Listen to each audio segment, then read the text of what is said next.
Very good. So, good morning, everybody, and welcome to our family caregiving webinar. My name is Carrie McClellan. I'm the Director of Outreach and Community Engagement for ElderHelp.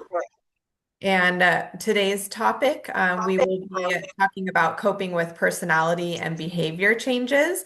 I will introduce our speaker, Jean Alton, in just a moment. She's with Alzheimer's San Diego. If you've joined any of our webinars in the past, you know there's always a wealth of information that is shared, and we're always happy to partner with Alzheimer's San Diego on these important topics. Before I introduce her formally, though, I wanted to just give a very brief overview of ElderHelp and explain why we offer these webinars. So, our mission at ElderHelp is to provide personalized services and information to help seniors remain independent and live with dignity in their own homes. We have been supporting seniors and families in the San Diego community for over 52 years now. And while we provide a lot of direct services to older adults, we also recognize that there's so many family members who are often involved in that journey and could benefit from additional support. So that's why we look to offer education and support for individuals like yourselves who might be in that position and may be able to help your loved ones further by learning about resources and other ways to communicate and so on.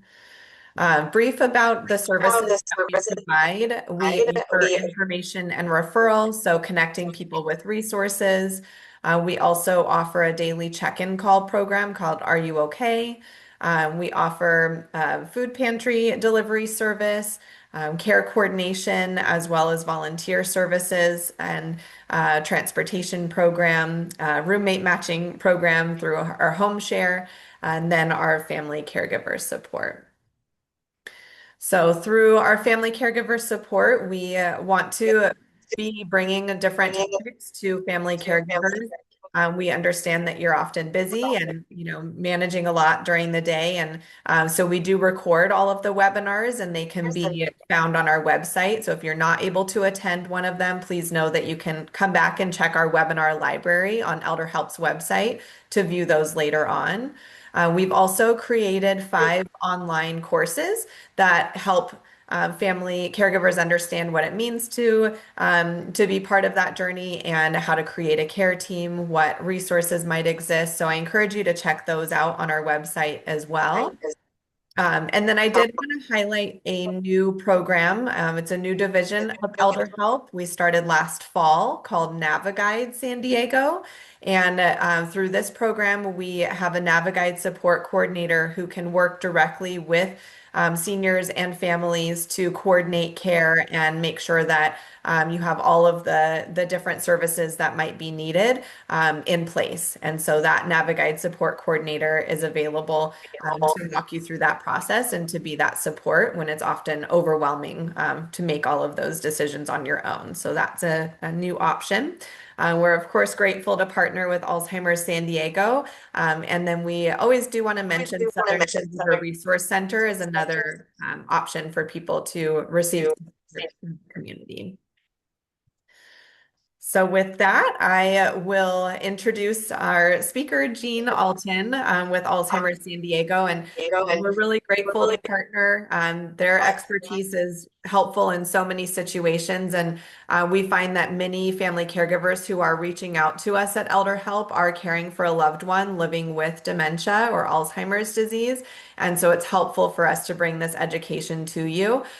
We also know that things change over time. So you might initially get a diagnosis, you might initially start to notice some changes, but over time, your loved one may experience even more changes through their journey. And so it's important for us to learn, different ways that we can communicate and work with our loved ones through that process. So I look forward to sharing today's topic with you. All right. So Jean Alton has several years of experience working with people living with dementia, their care partners, and their families. She has worked in a variety of settings, including memory care, adult day programs, as a support group facilitator, dementia care coach, professional certified geriatric care manager, now known as Aging Life Care Professionals, and currently as a educator. Has been with Alzheimer's San Diego since 2018, providing both in-person classes and online presentations on many different topics related within the area of dementia.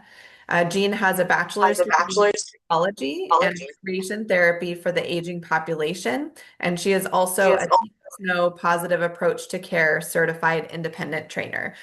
So it's obvious that she has a lot of experience and knowledge, and I look forward to her sharing her expertise with all of you today. So, Jean, the floor is yours. Thank you. Thank you very much. Always a kind introduction. And Alzheimer's San Diego is always very happy with help. We've got a couple good organizations here in San Diego County, folks. So make sure you're reaching out to us and using our services. Today, coping with personality and behavior changes. It's really what I would say describe as one of the cornerstone classes of caregiving classes, because many families are experiencing personality and behavior change in their person with dementia. And it can be a very frustrating time for all concerned, the most individual. And it requires, our responses are not always intuitive. In fact, most of them aren't intuitive. So we need to do some learning and apply some new skills when we're dealing with these kind of changes. I just want to check with you. You'll be sending a copy of it to participants today, correct? Yes. Okay, good. So, because this is important information, it's kind of dense, and so we're going to go through it, and then you might just need time to think about it a bit, and then reach out to either or our organizations for a little bit more in terms of the practical application of what we're talking about today. All right, so what we do today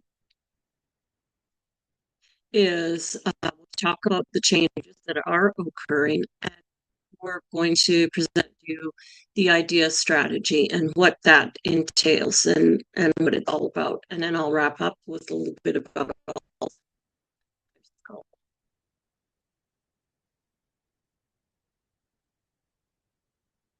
okay, personality and behavior changes. So these are not, and we'll go to the next slide, please, Carrie. These are not uncommon in people with dementia. So why are they happening? Well, we need to kind of sometimes take a step back from the situation where we're seeing the person and remind ourselves that this disease is going on in the brain, and it is causing. Sorry, can I stop just for a second? It sounds like you're breaking up just a little bit. I don't know if there's a way to get closer to the microphone. Let me try. I wasn't sure if it was just me, but I have a couple people who mentioned. Let me try this. And I'm going to try and stay in the same spot so I'm not moving in and out, because that maybe is contributing. Okay, and keep carrying forward. We need to take sometimes a step back from that we are seeing and remind ourselves that in the brain of a person diagnosed with dementia, there's brain cell death, that the communication between the cells is being disrupted, that most dementias have a slow progression over time. So as this disease process, the pathology of the disease continues, we are seeing, seeing it impact functioning, seeing it in memory, cognition, and just regular physical functioning as well. And this over time. That is the progressive nature of a dementia. So what does that translate to? Well, with all this stuff in their brain, the kind of things that they are experiencing and demonstrating to us is unique to each of them, and it's not something they can control, okay? Because of the dementia diagnosis.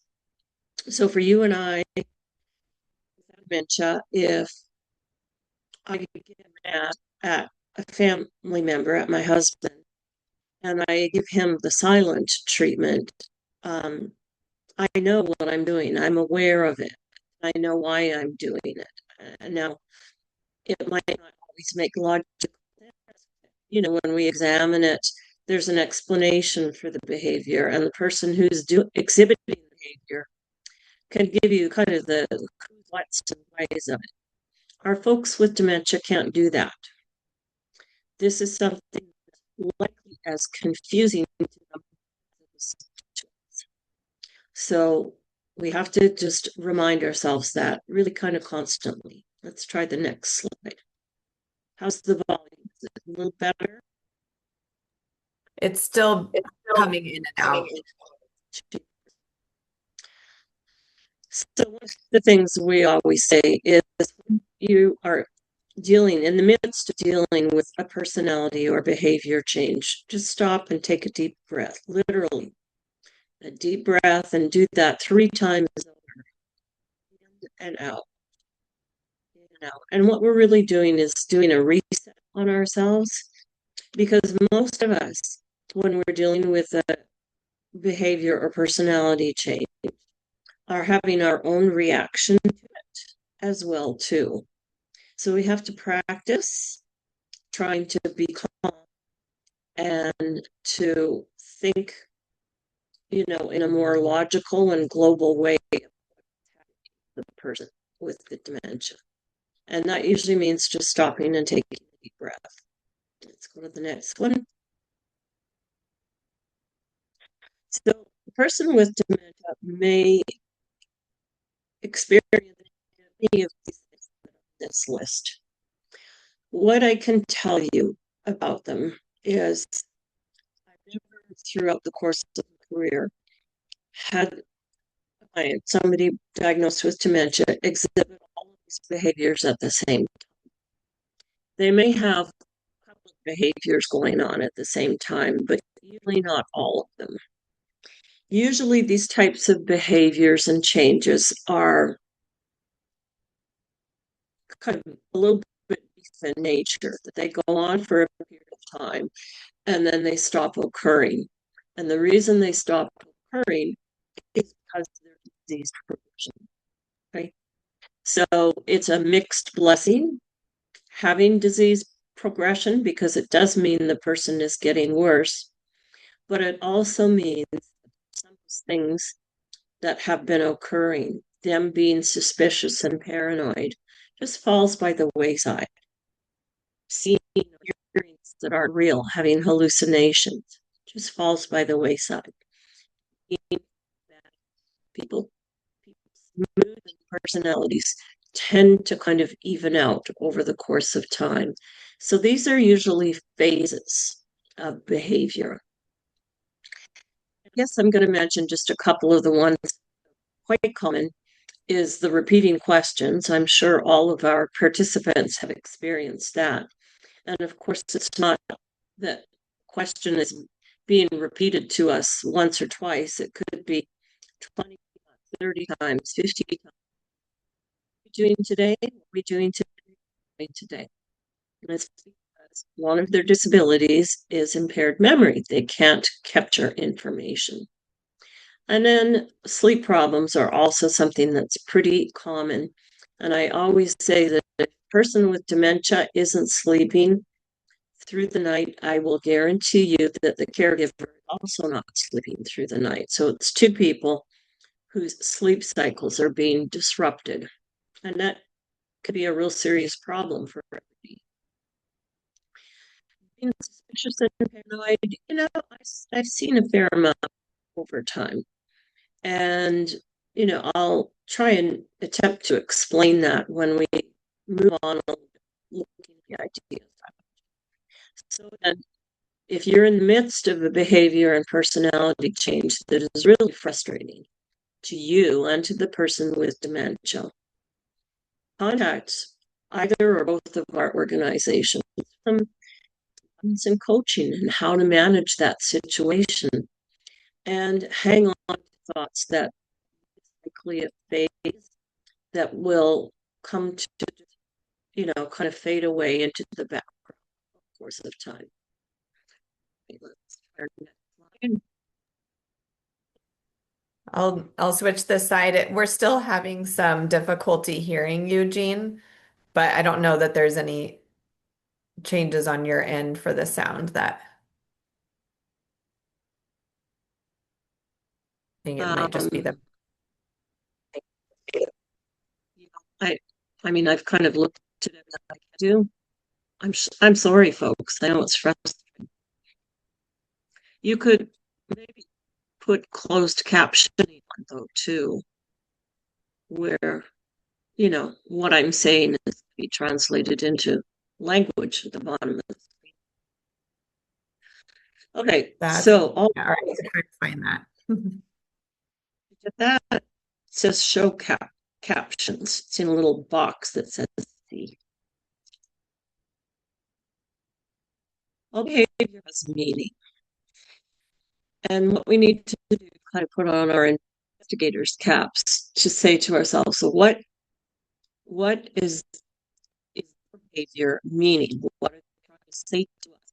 What are they trying to communicate to us? And remembering also that people with dementia are starting to have, and this continues with disease progression, some significant language problems with both understanding what they take in for information, but also processing it and expressing themselves to us, verbally. So sometimes the behavior or the personality change, is expressing things that they can't verbally state. So we have to ask ourselves, is it an emotion? Are they sad or angry or scared? Are they uncomfortable or in pain? Are they sick? Are they not feeling good? They have something going on that they can't describe to us. Nauseous, uncomfortable. They can't verbalize these things, so they tend to exhibit in behavior. And you have to also, are they frustrated or bored? Because people with dementia are restless and frustrated and bored, just like the rest of us do. That doesn't change with dementia. So let's go to the next slide. We start with the idea strategy. Well, not quite yet. Okay. A reminder to all of us, behaviors really are not being done. They're not being done because people are not listening. Again, they're having problems processing information and also then, expressing whatever it is that they are thinking or, feeling, whatever it might be. Behaviors are not being done on purpose. I've often had caregivers say, well, how do we know for sure? Well, the thing is, we don't. But by and large, our philosophy and approach here at Alzheimer's San Diego is that when a person is diagnosed with dementia, they get our grace. And instead of trying to figure out, is this them being like kind of manipulative or whatever, we're just attributing it to the dementia because we can't tease out intention. We can't kind of figure that part out. And after saying those things, I've also had caregivers say to me, well, I know my mom, and this is the kind of thing she's done all her life, is, kind of being manipulative, let's say. And I also always say that you, as the caregivers, know the person with dementia best. Your instincts. Think that some of the behavior might be something they would have done long before the dementia diagnosis, and they are still doing. nobody probably is going to know better than you, but also to remind yourself that this disease of dementia, Alzheimer's disease, and other dementias, that again, what's going on in the brain is not under their control. So they're losing that ability, that higher intellectual functioning that allows people to kind of think about things and apply things like manipulate. I hope that makes sense. That when we're seeing changes in cognition and memory, it is getting that much harder for people to think intentions and to be deceiving or manipulative or whatever it might be. Okay. So this is why we give them a pass. All right, let's go on.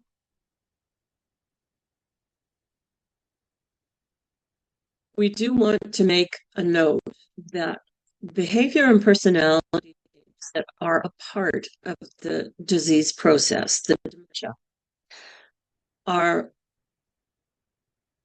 always very slow and gradual. So a person in earlier stages might not exhibit changes in personality or behavior, but as the disease progresses, they might all of a sudden start to become suspicious. Our intentions as caregivers. And then again, over the course of time with disease progression, that behavior just falls to the wayside. So really what's happening is people are forgetting that they have these thoughts about the caregiver. They're not capturing that information anymore. So it's not happening. So that's what we would expect over the normal course, normal progression of a dementia. If we see sudden changes in behavior, that's almost always signaling to us that something else is going on. And that's almost always going to warrant a call to the doctor's office to possibly get your person in for a checkup. And that might well be a good idea. So if you see all of a sudden, was doing pretty good, and now all of a sudden today, her mood is bad, and she's agitated and upset, and her memories confused. She's angry, she's suspicious, she's threatening to leave, and maybe all of a sudden she's wetting the bed or not getting to the bathroom in time. And this is a different scenario because this is what's happening to a family member right now. It's my sister-in-law's mom, and she has, and come to find out what's happening, she's experiencing a urinary tract infection. And it kind of goes under the radar for a period of time. And then all of a sudden, boom, she's got this sudden change in behavior. And it took them time to figure it all out. But now everybody that's involved, her care, that it's quite likely she has another UTI. And every time, in fact, that's been the case. And so then they need to get her on antibiotics. Those changes in behavior with the course of the antibiotics go back to where they were previously, where she's just kind of hurt. She's still got dementia, she's confused and has poor memory, but she doesn't have this anger, agitation, and suspicion. She goes back to what was baseline for her with the dementia diagnosis. With some change, Dean, Mhm. sorry, we're having a really hard time hearing all of what you're saying. I know. I don't know if it would help to log out and log back in if we want to try that. Um, If but you we're want me to do that, let's do it. capturing about half of what you're saying. Shoot. Okay, I will log out and then come back in. Okay. Okay.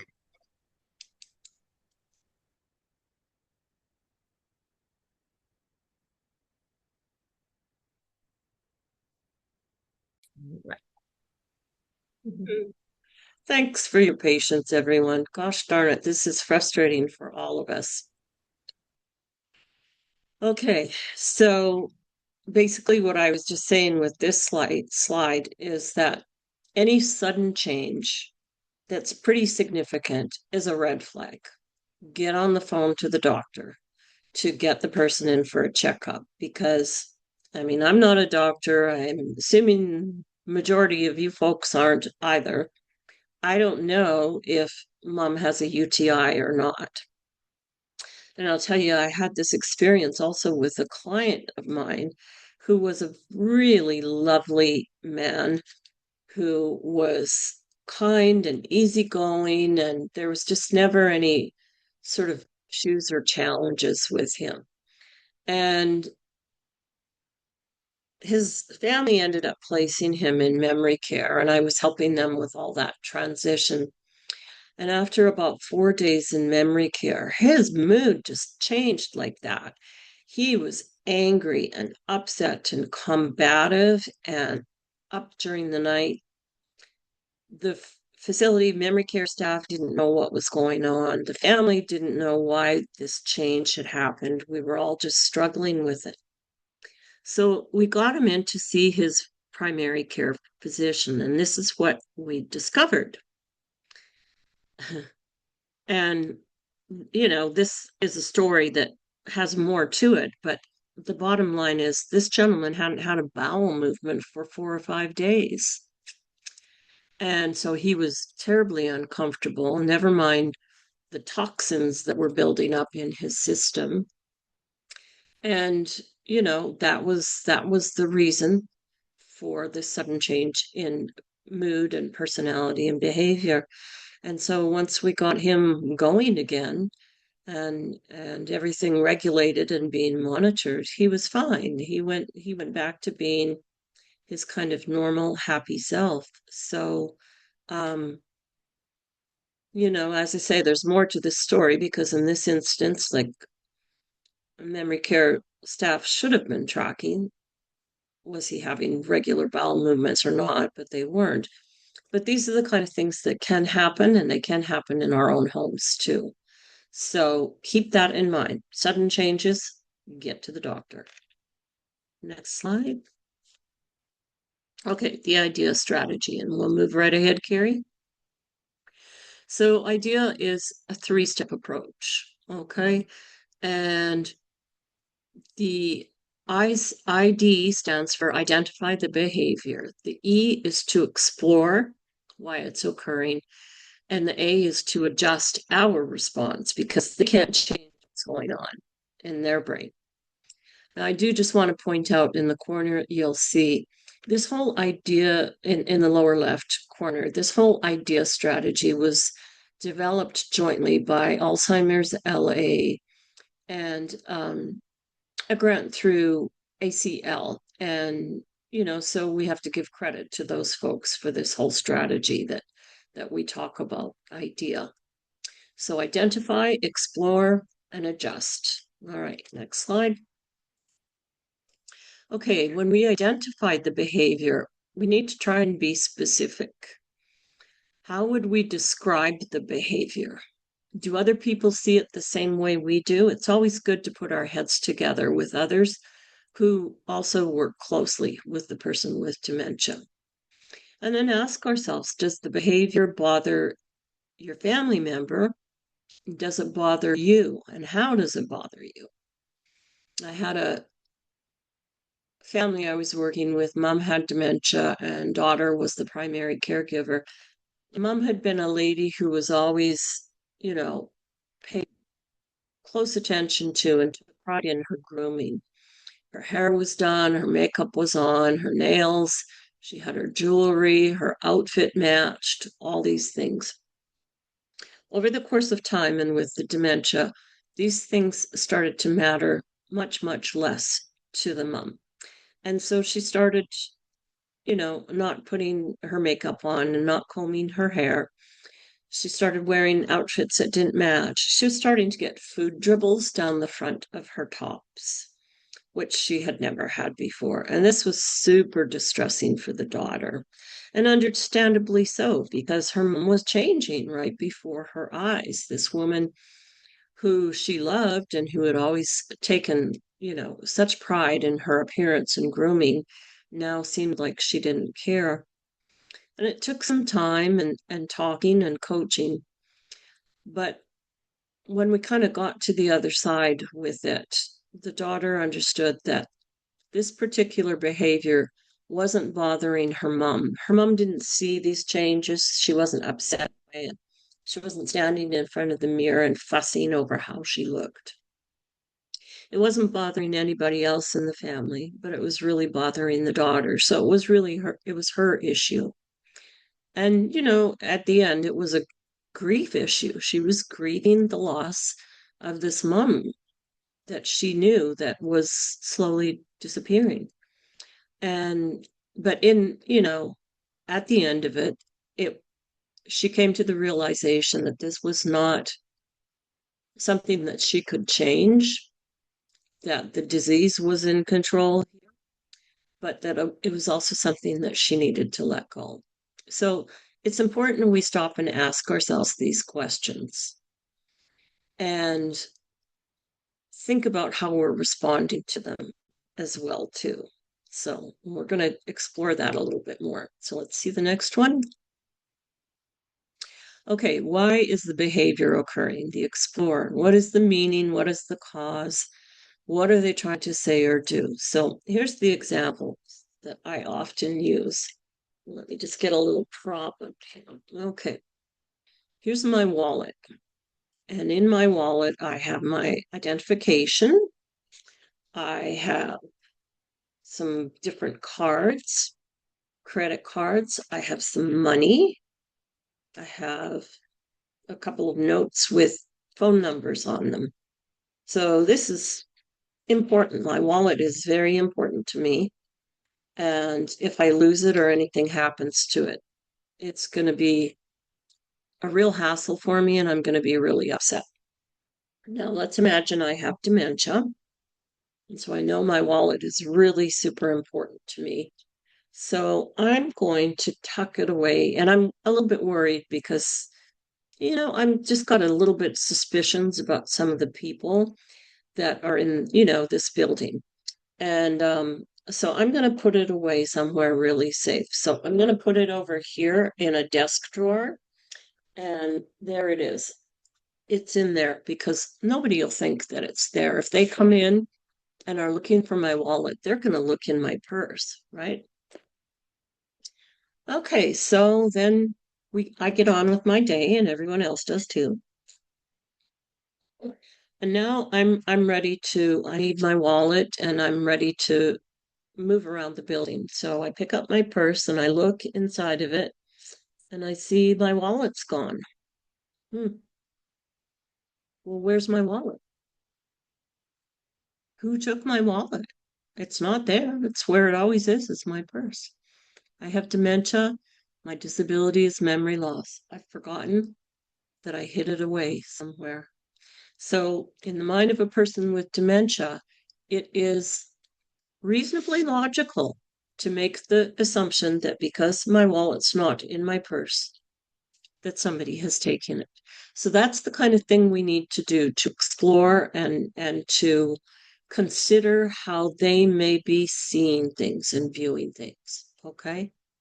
So, and then I'm upset because somebody's stealing from me. And now the next person that comes in this office, I'm going to maybe accuse them of taking my wallet. And I'm going to rant and rave about the people in this building that are thieves and they're up to no good. And again, in looking at the whole picture of how my mind is working and interpreting things, what I'm thinking is not beyond reasonable. Okay. So that's the kind of stuff that we need to do as caregivers to kind of get to the root cause of the behavior and what it means to them. And in the end, what am I expressing when I'm angry and upset? Well, yes, I'm angry because somebody has been stealing from me and it's a big problem. but I may also be scared. None of us are happy at the thought that we're being, taken advantage of or robbed or somebody stealing from us. So we want to look at what some of the emotional content is beyond the behavior itself. Okay. And then that's going to help dictate how we respond. So let's look at the next one. So we have to adjust our response. So when somebody comes in to talk to me and I'm telling them there's a thief around here and somebody stole my wallet and we need to tighten up security and this is ridiculous that this is happening. So a person could respond by saying, Jean, what are you talking about? There's no thieves around here. Everybody's a good person. Nobody would go in your purse and steal your wallet. If I hear that as a person with dementia, what if I just heard that what I'm thinking is wrong, that it doesn't have validity and I'm not to be believed, that I'm being dismissed, and that my concerns about this whole thing are not being addressed or listened to. So, well, we want to adjust our response. Now, we don't want to feed into this suspiciousness and paranoia. But what we do want to do is validate and reassure and redirect. So instead of that response, if the person who comes in this office says, "What? Jean, your wallet's missing. That's awful. That's, I know, it's a real pain to have to deal with that. And plus, it's scary, the thought that somebody's maybe a thief." So by the person responding like that to me, they're validating what I'm saying, what I've been saying, what I believe is happening. And then they can go a step further and reassure me by saying, well, look, I'm going to report it to the office and, we'll leave it in their hands. But in the meantime, I'll help you look for the wallet around here. But I tell you, first of all, the person says to me, I just made a fresh pot of coffee. Let's go get a coffee and get geared up for this, and then we'll start our mission. And so I'm being redirected. So I've been validated, reassured, and redirected. So that's really what we want to start to have it be more second nature for us. And it takes time and practice because we don't always have the answers at the ready. In terms of the response, we have to think about them, plan for them, and practice them oftentimes. So let's go to the next one. Using idea. So I've just given you an example of, a situation where there's paranoia and suspicion. I'm going to give you another one, say with hallucinations. I've worked actually with a number of clients over the years with hallucinations, visual, usually, sometimes auditory. And I'm going to give you a couple of examples. So one gentleman with dementia was hallucinating that he saw children and little animals playing in the yard. And he would tell his wife about the children and the little animals. There were dogs and cats and rabbits and deer and things like that. And when she first started responding to him about this, she would say, honey, there's nobody out there. Look outside, there's nobody there. And then he would get upset with her. He'd say, yes, there is. Look right there. There's the kids and the dog. And so it got to be this kind of an argument about whether there was something out there or not. So in this instance, what the gentleman was seeing was not upsetting him. These were actually, to his mind, kids playing happily with these nice little animals scampering about children. So with some coaching with the wife, we got her to a point where instead of arguing with him that there were no children out there, she would just validate that and say, oh, okay, are they having fun? And he would say, yes, they are. And she'd say, well, that's good.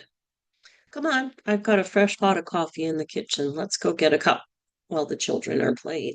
So validated, reassured, and then redirected. So that was the case of a hallucination that was not disturbing.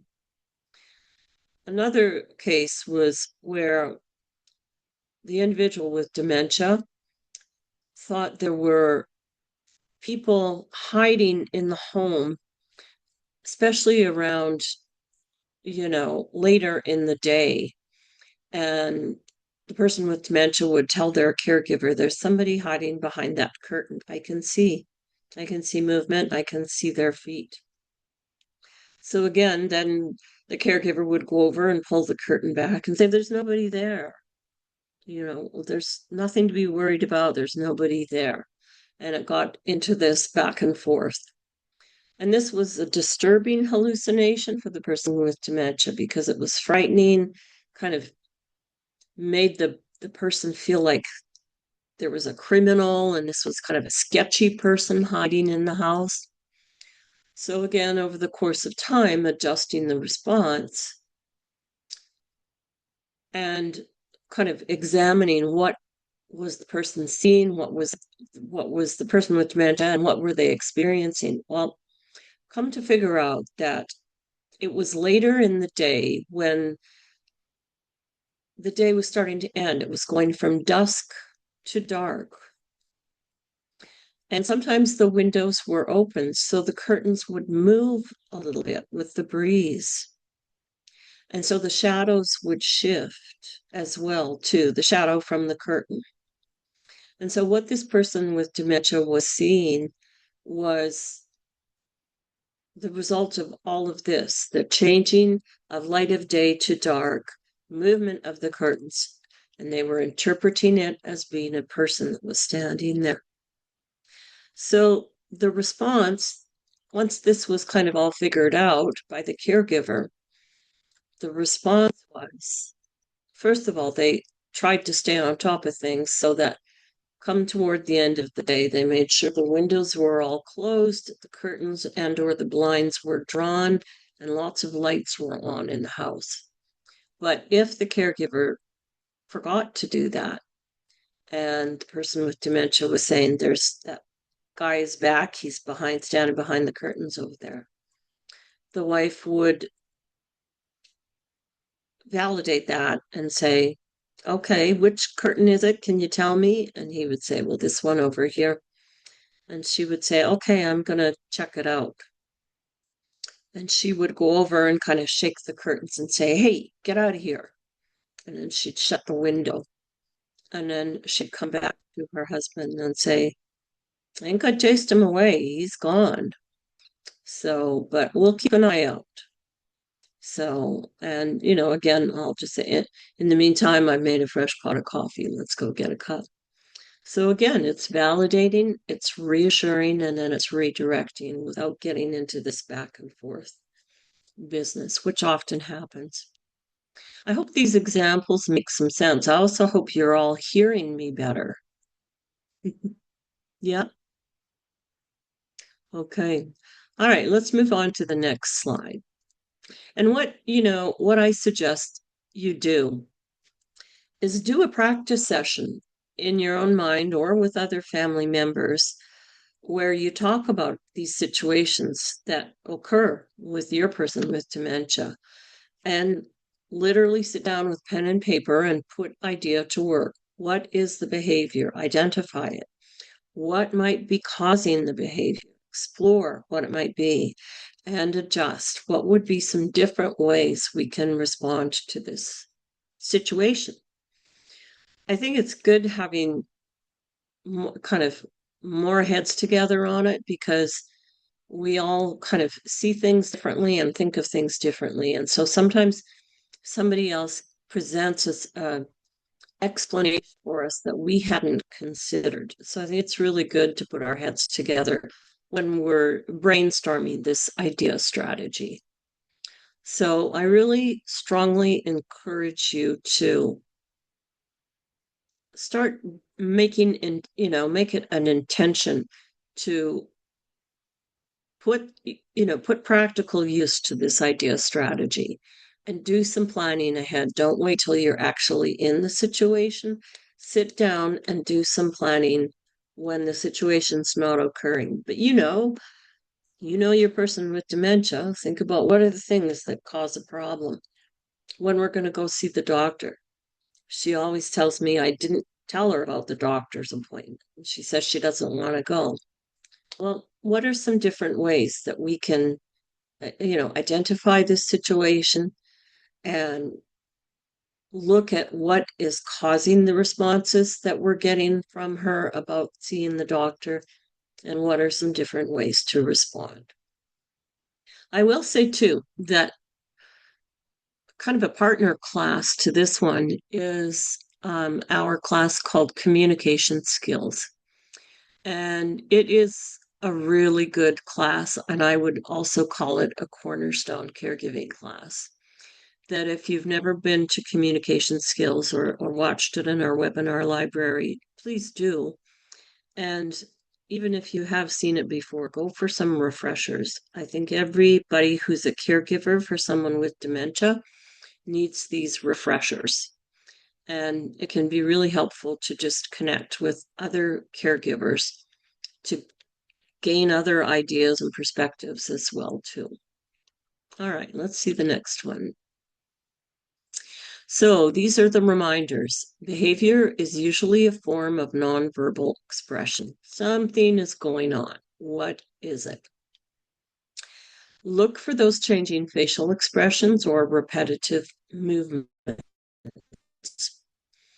With my gentleman who hadn't had a bowel movement for 5 days, in looking back on it, when I went to see him, he was facially showing like pain, really, I think is what discomfort. But he also was like holding his lower stomach area, his intestinal area. These were things I didn't pick up on right at that time.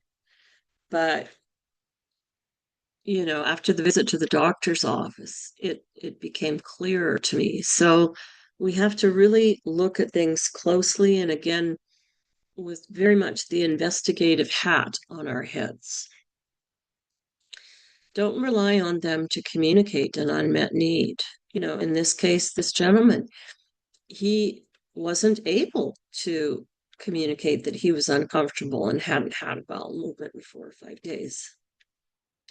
Watch for these sudden changes. And again, it's always, err on the side of caution. Get on the phone to the doctor's office and see, do you need to come in? Or is it something where they say, well, maybe take his temperature for a couple of days and then let us know, or monitor, are they, using the bathroom regularly and have normal output of both urine and bowel too. Are they eating, hydrating well? What's going on? And when you can't figure it out, don't take too long. Reach out and get help so that you can again put your heads together and then look at what your backup plans are. Okay. So let's see the next one. When you're overwhelmed, take a deep breath, folks. That's always the place to start. Take a deep breath. And what else would I say? Again, reach out to ElderHelp and to Alzheimer San Diego. Get with a caregiver support group, people. That is so important. And it is of such great value to be connected to others who understand it. They have empathy, they get it. And they're also non-judgmental. Support groups are intended to be non-judgmental, but you're going to be with peers who are not going to be critical when you go in and say, I'm so frustrated with my husband. Sometimes he makes me crazy, even though he has dementia. And you'll be amongst people who will say, yeah, we get it. You're not going to be amongst people who say, "What? How can you say those things? Poor guy has dementia." You're going to have people who are not being judgmental. Take that deep breath. All right. And let's see. Alzheimer's San Diego and you. Okay. So next slide, please, Carrie. So we are, like ElderHelp, we are a local nonprofit organization, and all our programs and services are free, no cost to them at all. And of course, we have our education and training. And now I'm going to go, instead of forward, what I would call backwards to. And by the way, education and training, we have a webinar library on our website. And once you get to education and training, you just keep scrolling down, fair bit of scrolling until you get down to a blue title that says webinar library. And you can just click on any of those to see them. If you have any trouble with that, just call us, and our dementia coaches, which is what I'll talk about next, are answering the phones Monday to Friday, 8:30 to 5. And we just have a wealth of information at our fingertips here that we can share with you. And our dementia coaches also, just as the name implies, can coach you through some situations. They can help problem solve, work with you in a little bit more personalized manner to, you know, look at specific situations you're dealing with right now that you're having frustrations and problems figuring out. And if you do have any issues with our website, they'll take you through till you can find the resources that you're looking for. So the dementia coaches can talk to you over the phone, but they do also meet in person with families to do some individualized problem solving. So it's a great resource and some very knowledgeable people. We have living alone support, which is kind of similar to ElderHelp's Are You Okay? We have trained volunteers checking in on people living alone in the community with memory loss. We can tell you all about clinical trials here in San Diego County. Our dementia coaches also provide memory screenings for people who are wanting to see what their baseline is for their own cognition and memory. We have social activities and outings program where we have activities here in our office as well as out in the community. And we coordinate them and work with the professionals who are leading them. All you have to do is register for them, and they're intended for the person with dementia and their care partners. So it's not like a day program that you just drop your person with dementia off. It's for two of you. And they do everything from exercise programs to dancing. It's a combination of yoga and Tai Chi. That always fascinates me. They have Master Gardeners Society, I think it's Society of San Diego, come in, and they bring plants and dirt and pots and all that good stuff for people to do a small, potting project. They go up to community-wise, they go all over the county. I know they've been to the Oceanside Surf Museum. They go to the Helen Woodward Animal Center on a regular basis. So all of these things are organized by our social activities and outings staff. You just have to register and show up. And it's another great way to get connected with your peers, the families who are dealing with the situation very similar or the same as you. We have another volunteer-based program, All's Companions, where we have trained volunteers that we match up to families. And these trained volunteers will spend up to 4 hours a week as a companion visitor with the person with dementia so that the caregiver can take a break. So it's companionship only, it's not personal care, but it's a really, really good program and some really significant and really kind of like deep relationships have formed between many of the families and their volunteers. It's a really special program. We have support groups. We have over 30 of them, many of them specialized to language or to group. Like, for example, there's a men's caregiver group, there's an older adults group, there's specialized groups for people with Lewy body dementia or frontal temporal lobe dementia.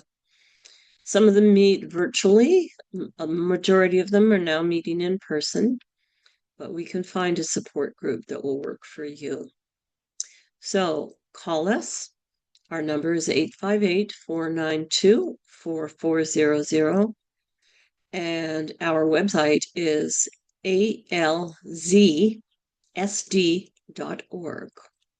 So that is us at Alzheimer's San Diego. And that is our class, Coping with Personality and Behavior Change. So remember the idea strategy. Identify, explore, and adjust your own response. That's it. Takes time to kind of think about it, mull it over, do some planning. Again, I encourage you to get pen to paper to really put this idea strategy to use and understand that it's going to take practice too. It might not go quite as smoothly as you had hoped the first couple of times, but that's normal. Questions, Carrie? Yeah, thank you so much, Jean. And thank you everybody for bearing with our technical sound issues, but you were sounded much better once you came back on. So thank you for doing All that. right. Well, you and I need to remember that, and I'll ask you to remind me. I'm going to tell you. It says I changed the microphone and speakers that I'm using to use Okay. same as system. Okay. Those are the key words. Perfect. I'm Now so sorry, folks, that you missed some information. It'll be better next time, promise. yeah, no worries. All right, let me see if there were any questions. I know we did have a question about sending out the copy of the slides. So yes, we will do that, and I will send a link to the recording as well. Does anybody have any questions? It doesn't look like there were any submitted. Jean, I think the idea strategy is so important for people to know about and to Mhm. remember. And I love the examples that you shared and how you broke it down. I feel like that will be really useful. And I think the reminder that it does take time. It's not going to be easy to do right away when we're in the moment, but thinking about it after the fact or before it happens again, just so that we can prepare. Yeah. So I think that was all really really valuable. Um, and it looks like there is somebody who would like to utilize the coaching aspect to get more help. So definitely, I will include Alzheimer's San Diego's direct contact information in my follow-up email as well. So that you can reach out and they offer a wealth of knowledge and support. So definitely lean on the resources. We're really lucky here in San Diego to have them available. So please take advantage of those. And I'm glad that you'll Absolutely. reaching out for that. I don't see any questions coming in, so I am hoping that if you do have a question, you will reach out directly and get the support that you need.